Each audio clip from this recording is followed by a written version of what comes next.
Welcome to Fellowship Safaris, conversations about people of color and their journeys to subspecialist training in their countries of origin and around the world.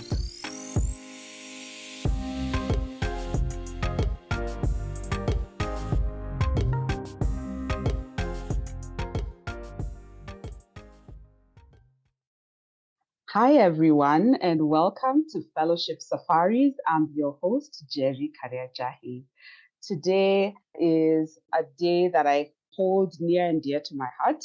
I have had the opportunity to work with the next guest and work under his supervision and leadership, both in the place that I am formally employed, as well as other out of hospital institutional work that we do together with his guidance and also with his support on a number of projects. And I'd like to be able to invite him to introduce himself and what his professional qualifications are and what he did for fellowship.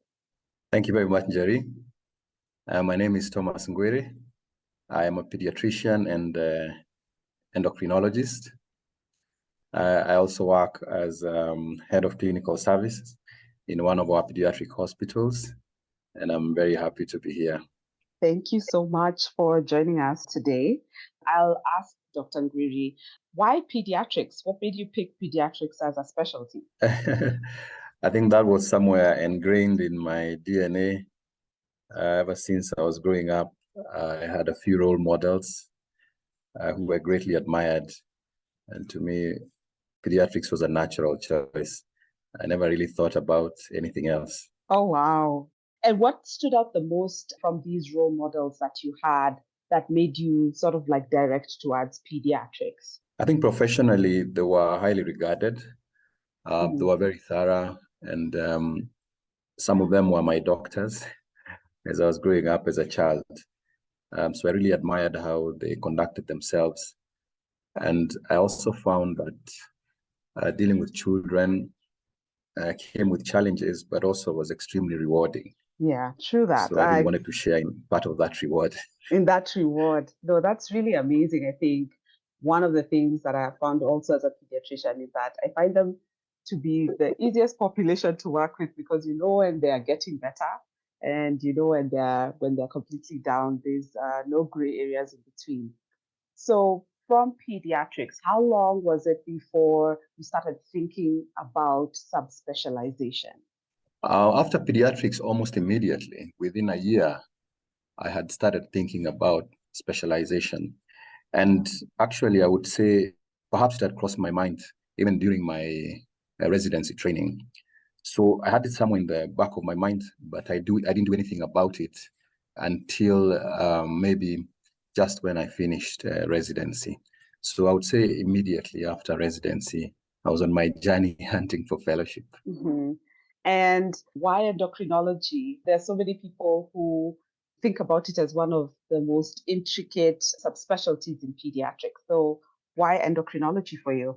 I think that kind of intricate and the complexities that come with the chemistry of it all kind of mesmerized me. But also I'd watched a few of our senior colleagues who taught us endocrinology at undergraduate level even, and I was just amazed at what they seemed to know, and that kind of held me in awe. But coming out closer to finishing my pediatrics training, I realized the challenges that there were in dealing with children with endocrine conditions, because we were really reliant on adult endocrinologists, and I could see that it was very hard for most people to actually come through with proper diagnosis and institute proper treatment plans. So I felt there was a need. And looking at the country at the time of almost 40 million people and not having a single pediatric endocrinologist, I felt there must be a need out there, and somebody needs to find it.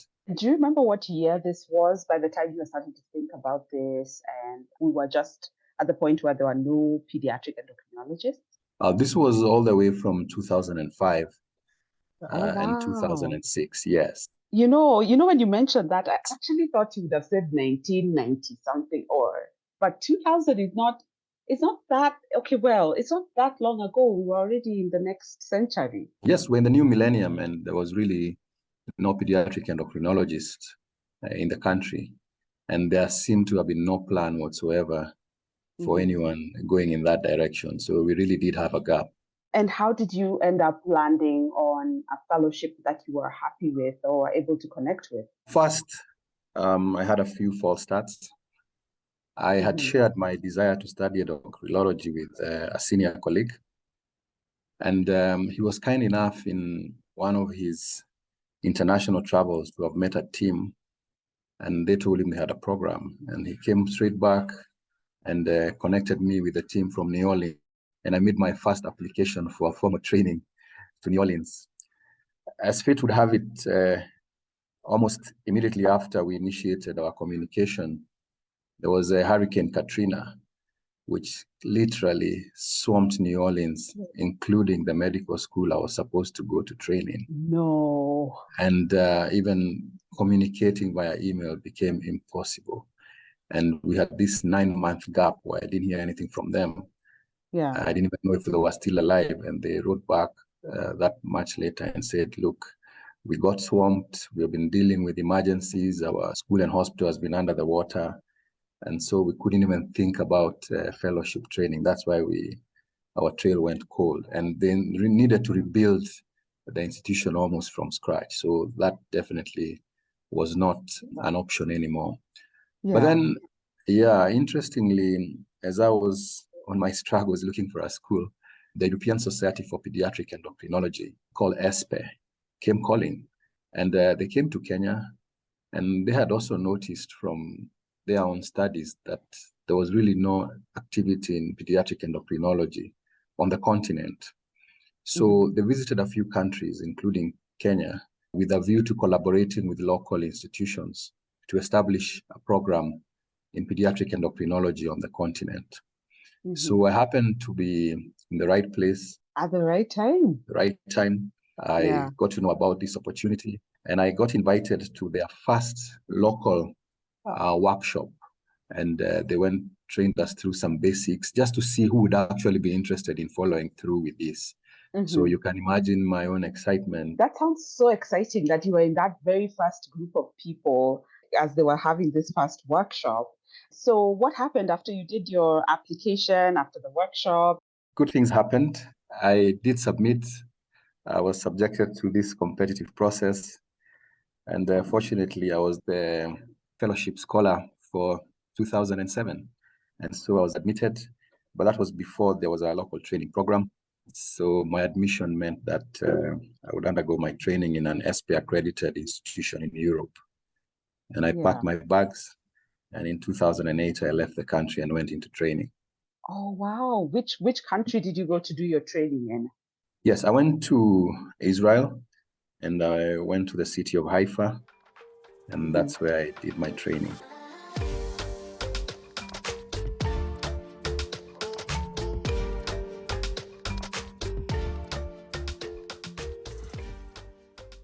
And you're saying this as a family man. How was that for your family in terms of there's this exciting opportunity and you have your family? How was, that process of giving the news to them and having to leave them for some time? Well, for me, I was just thinking about the training, and I was all excited and doing all this correspondence and all the bureaucratic processes that you need to go through. And I was not thinking too much about the other things until the actual letter came that now you can travel. And then suddenly I realized that this was going to be more than a year separation from a very young family.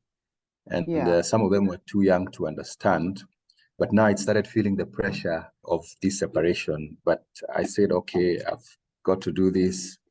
And I was off. But it was only after I had left that the impact of the young kids, maybe we didn't understand fully when I was leaving. But now when I was gone, it actually meant a lot. And it took a lot trying to maintain communication on a regular basis. And in those days, having a phone call once a week was not as easy as it sounds now. Right. It was quite a really complicated process.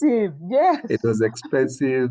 And I remember I used to use a telephone booth down the road, and I would have to go and buy a calling card and then come and load it on this booth, and half the time it wouldn't work. So it was quite a complicated process, but I survived. And they also survived as well. But it was not easy for me and for them. And how was the actual training experience itself in Israel? Were they teaching in English, or did you have to learn a new language? Yeah, the journey was quite exciting. So you land, and my professor had made it clear that the department was able to support the training in English. And Israel has many international students from Europe and the Americas who, because of their lineage, visited Israel for extended periods of time. And they were not unfamiliar with teaching in English, so that made it easier. I then realized immediately that all the files and the patient notes were written in Hebrew. Oh, wow. And yes, so the first thing is we're given an assignment to translate the files from Hebrew to English with the other fellow who could speak fairly good Hebrew and not very good English. And so I realized very quickly that I needed to learn some Hebrew to read, to write, to speak. And then there's also the aspect that it's not only about life in the hospital. There's also a social life out there. So I needed to learn some language very quickly, at least a working knowledge. And that helped in settling. Wait, so you speak Hebrew, Dr. Ngwiri? This is exciting to discover. I do speak a bit. I can get by. You can get by. You can be able to ask for water, and nobody can talk badly about you behind your back. Yes, and I can read directions and a few things like that. That's amazing. But then I'm just trying to think, because like right now, when you have something in a foreign language, you just feed it into Google Translate, worst case scenario, and hope that you can decipher it. But this is next level code switch that you're talking about at the time. This was pre-Google, you're right. Oh my gosh. And how was the actual learning of the endocrinology? What was that experience like, delving into exciting, intricate subspecialty that you had described earlier? Yeah, it was a very steep learning curve because the services were very well established. The patient load was huge. The laboratory and other diagnostic support was tremendous. So you're moving from almost zero to close to 100% in a matter of weeks. So it's up to you to catch up with the knowledge level of the place. But the team was very good, very supportive. It took many hours, many late nights, reading, spending time with patients. The clinics were very busy. They would leave you completely exhausted. And when everybody else went for the weekend, you now took the books to go and read what you had seen in the clinic. But then the team was very organized and very committed. And it was a wonderful learning experience.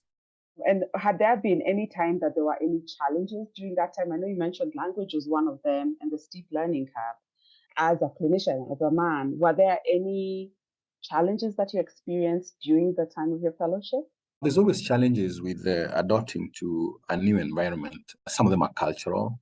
You're used to maybe a certain way of life. You're used to particular diets. You're used to being close to your family.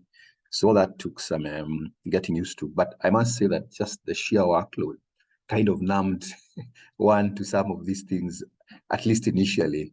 It's until the second half that now, you're a bit more comfortable and you have time to think about all these things.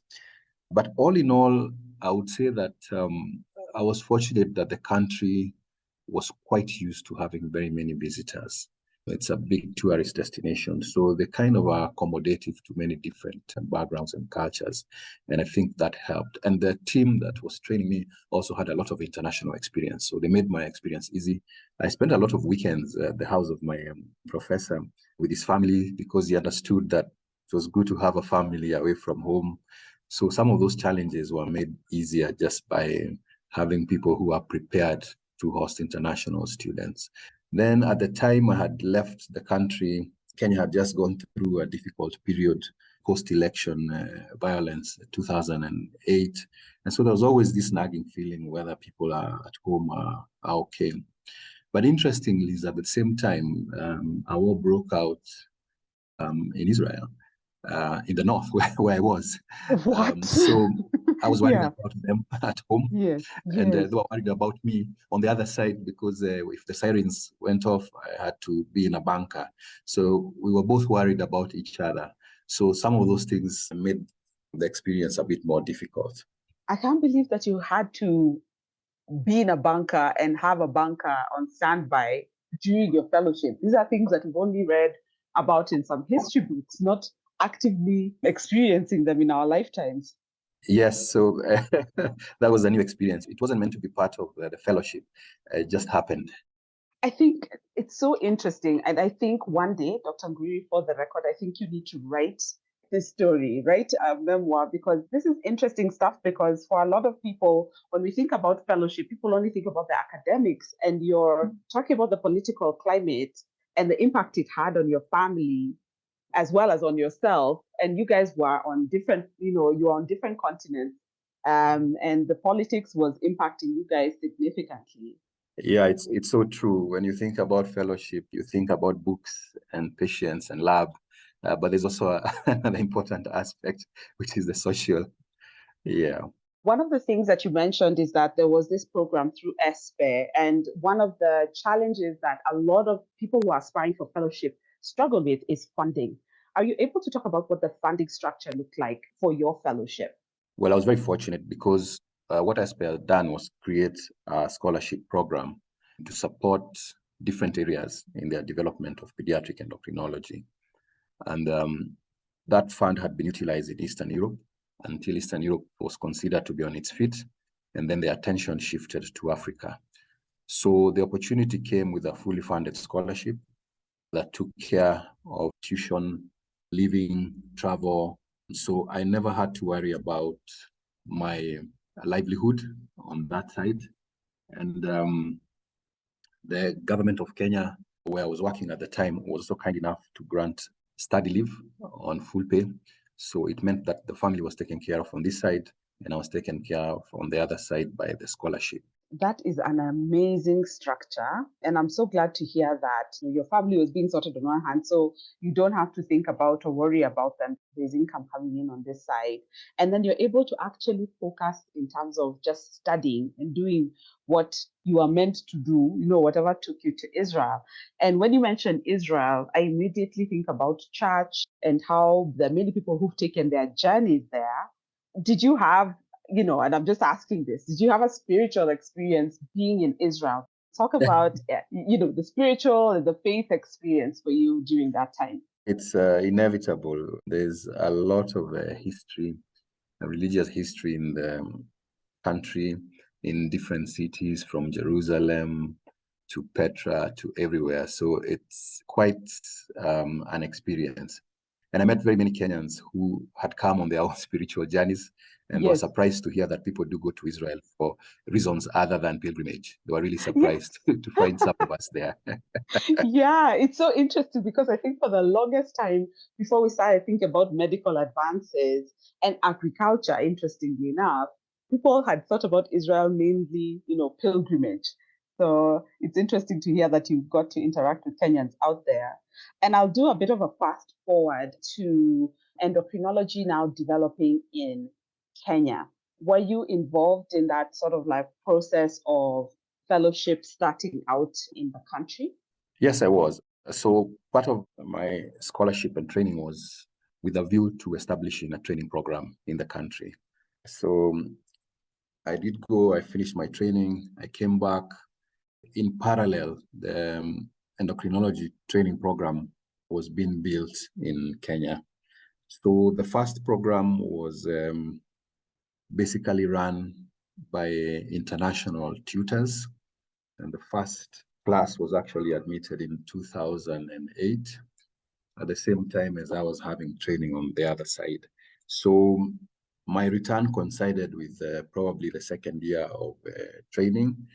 And soon after, I joined the institution and the program. Within 2 years, I did take over as the director of the program. And as they say, the rest is history. That is such an interesting trajectory going from fellowship, and it sounds within a few years being the director. during your fellowship training, now that they had that idea or plan that they were going to establish training programs, did they build any like leadership training or any medical education training into your fellowship, knowing that you take on a leadership role? Unfortunately, the training program was very tight. The scholarship conditions were very strict. There were very strict timelines, and the entire stay was dedicated to the science and the clinical part of the training, with very little time for anything else. However, because there was this view that I was going to transition into local faculty, I did get opportunities of exposure. I attended many events and conferences, both locally in Israel and outside. However, just working with a team, because it's the same team that I was working with in Israel, and the head of the department, Professor Zev Horbach, is actually the founder of even the school and the idea of the school in Kenya. And he was our head in Haifa. So I got a chance for a one-on-one interaction for him throughout the stay, and even when he visited as a visiting tutor on the program to discuss ways of running this program. Oh, wow. Big shout out to Prof. Zeph Hobak. I feel like there was also mentorship that was ongoing throughout the fellowship and even after that, which is amazing to hear. And I'm so glad you are perfectly positioned for that. Yeah, that was mentorship par excellence.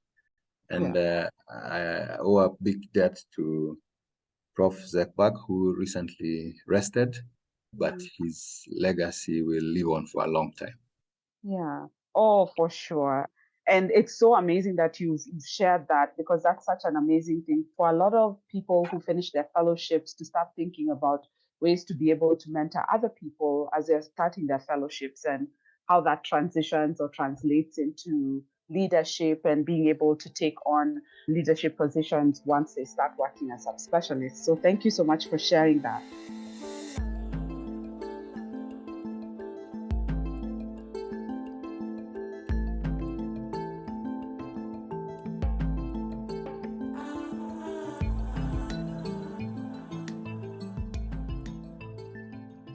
Having been director of the endocrinology fellowship program, what was your biggest takeaway from that experience? Well, one is just the way the program was structured, is that it was unique in that it was a multi-institution training program. Now, getting institutions to work together, even the local ones, was not a very familiar arrangement at the time. So the biggest learning was that if institutions work together, they can work miracles. The other lesson was that you actually must start. And I think that's something that Zev Hochberg and the team at ESPE understood very well. People must start somewhere and then continuously improve on the program. And that's what they did. So those were two key learnings that, it really helps to collaborate, and you start with what you've got and build it as you go along. That's so amazing to hear. I feel like I'm having this front row seat to, a combination of leadership 101 and legacy and influence 101 in terms of the medical profession, and just being able to set up some of these things. And it makes so much sense, because I think there are times that I have come to you with an idea, or there's something I want to do, and I'm like, I didn't have this in place. And now I understand the ethos of just get started with what you have, just start. And so that's a really amazing thing to hear about. And thank you so much for highlighting all those aspects. And you'll allow me to switch gears a little bit to talk about something called KPFP. What is KPFP, and what is your role in KPFP? The KPFP stands for the Kenya Paediatric Fellowship Program, dedicated to developing subspecialty training in Kenya and by extension to the region. It is embedded within the Kenya Paediatric Association. I lead that program as the program director. Our role starts with developing fellowship training programs, supporting institutions in developing those programs, in developing their own capacity to deliver those programs, and then finally in providing scholarships for pediatricians who would like to pursue training in those programs in a pediatric subspecialty. That's amazing to hear that the Kenya Pediatric Association, and I'm guessing in collaboration with some organizations, has thought about, having this subspecialty training. Where was this idea, where did it come from? This idea grew out of the experience of the African Pediatric Fellowship Program based in Cape Town. The program in Cape Town was envisaged to create a hub for subspecialty training for the continent. When the program ran for a few years, it was noticed that Kenya was one of the biggest beneficiaries of the program, and that many Kenyans had enrolled on fellowship training programs in Cape Town. They had done very well and had a 100% completion rate, and many had returned to Kenya and were actually practicing their specialty. So it was very impressive that the country had first embraced the opportunity, had utilized it well, and had a good retention of graduates from the program. So it then begged the question, when is it that Kenya can now start rolling out its own fellowship programs in country? And it was felt by as early as 2016-17 that perhaps we had the critical number of specialists to start thinking about developing our own local programs. And the Kenya Pediatric Association, that was an ongoing conversation, and it was progressed with the funder of the Africa Pediatric Fellowship Program, on whether that kind of support could be extended to Kenya with a view to developing a fellowship training hub. And that's how the Kenya Pediatric Fellowship Program was born. That's so amazing, because it sounds sort of like a very, I want to say, Pan-African collaborative, effort, learning a lot from Southern Africa, and then sort of like exporting that. But then it doesn't just stay with one person. It's also just extending it to other people in the country and on the continent. Is it just for Kenyan medical practitioners who want to subspecialize, or is it open for other regional countries to be able to come and do their fellowship? At the moment, the support that's available is only for Kenyans who are pediatricians working in the public sector. Now, when we support institutions to develop their training programs, we support them on the understanding that after the programs are established, we'll provide scholarships for Kenyan pediatricians working in the public sector. However, it does not stop the same training institutions, for example, the universities, from admitting other pediatricians from other countries, as long as those individuals will come with their own funding for their training. That was designed in that way for a reason. One is that it was important that we first develop a good local product before opening it up to the international market. And two, there was really a big need. There was a big gap of subspecialty capability in many of our public hospitals. So there was a reason to skew that support towards the county hospitals, because that's where a majority of patients are attended, and that's where the lowest number of subspecialists was available. Having said that, the program was dynamic, and as we probably go into a new phase, we're considering supporting persons, maybe not strictly in the public sector, but then the conditions for that will be made public in due course. That's so interesting to hear about, the biggest gap being, in the county facilities, and, there being that skew of specialists being, focused in the major towns like Nairobi. And this is like a very proactive effort to sort of decentralize that and have more subspecialties who are more available outside of Nairobi and in other regions of the country. In terms of subspecialties, which subspecialties are we talking about that are under the umbrella of KPFP currently in Kenya? Currently, there are 6 programs. Mm-hmm. We have infectious disease, endocrinology, neonatology, neurology, critical care. Okay. And in terms of the fellowships so far, how many have graduated through the KPFP since it started? So far, the program has been running from 2019. We've enrolled 26 fellows. 2/3 of them have actually graduated, and we expect the rest to be graduating by the end of this year. The uptake has been amazing. The distribution is we have fellows who have trained from 16 counties out of the 47 counties. Wow. And so far, fellows that have graduated have been redeployed in their counties of origin with a view to developing subspecialist services. And we do support them past the training period to make sure that they reintegrate well and are able to have impact in their home institutions. That's amazing to hear.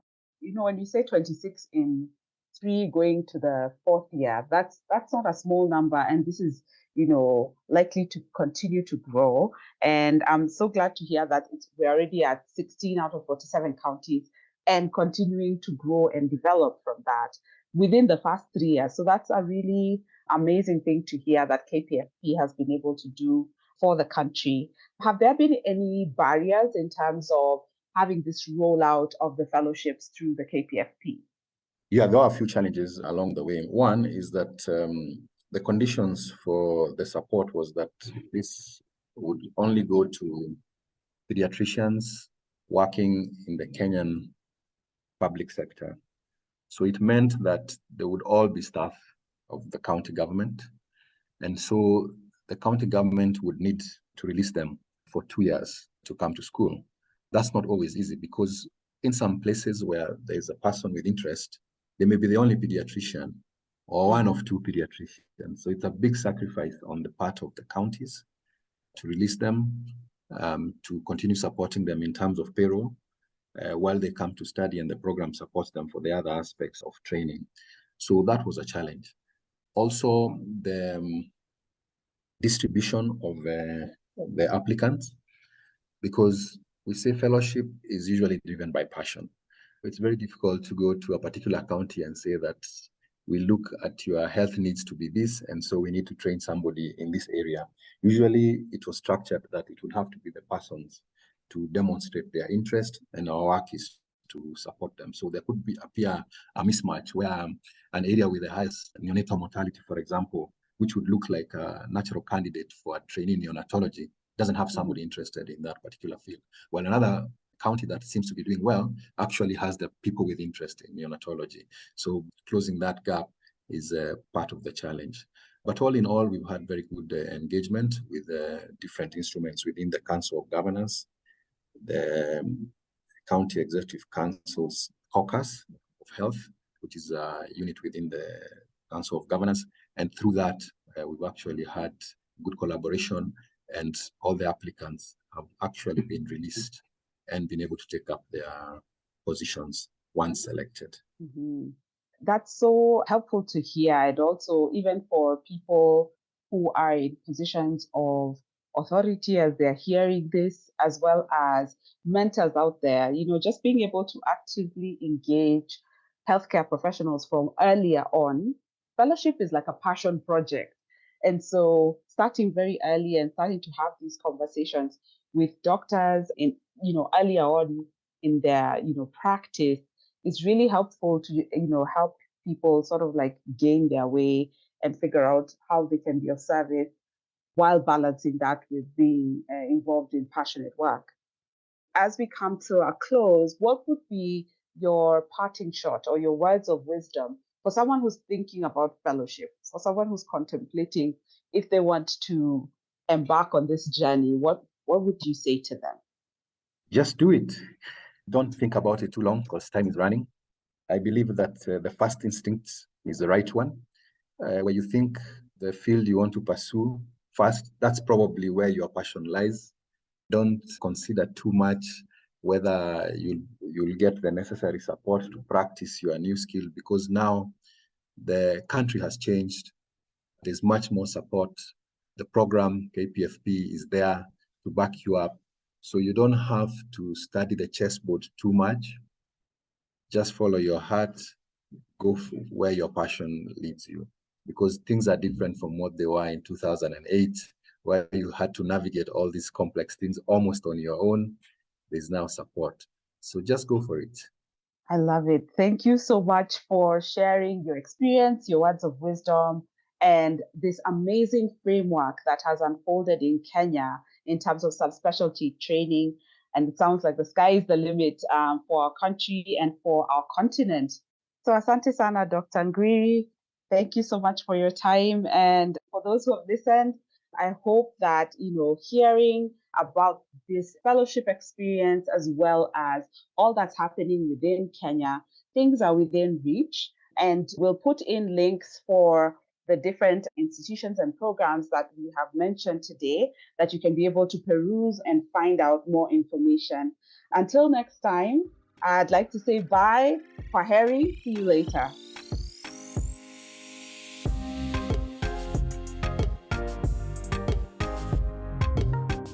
I'm so glad you stayed tuned. Please get the word out and share it with at least 3 people. Make this episode like a chain letter. Share it, share it, share it. Come back for the next leg of our safari where we'll be talking about... I think for sure call yourself for a meeting. Jite kwa mkutano. Call yourself for a meeting. I love it. Yes, because you really need to know what it is that you love. I don't think it's advisable to just go because something is available. Because truly knowing myself, I know I would have been miserable had I done something else. Listeners are advised to use their own judgment and discretion when applying any information discussed in this and all podcast episodes to their specific situation. Always seek the advice of a qualified professional if you have any concerns or questions regarding a particular subject matter. This episode was sponsored by the Kenya Paediatric Fellowship Program. The overall goal of Kenya Paediatric Fellowship Program is to expand the capacity of training institutions to select, train, and deploy quality pediatric subspecialists, midwives, and pediatric nurses, and address the shortage and inequitable distribution of specialized child health workforce in the Kenyan public sector. You can find this and other episodes of this podcast on our website at www.fellowshipsafaris.org. You can also find all our episodes on all podcast platforms.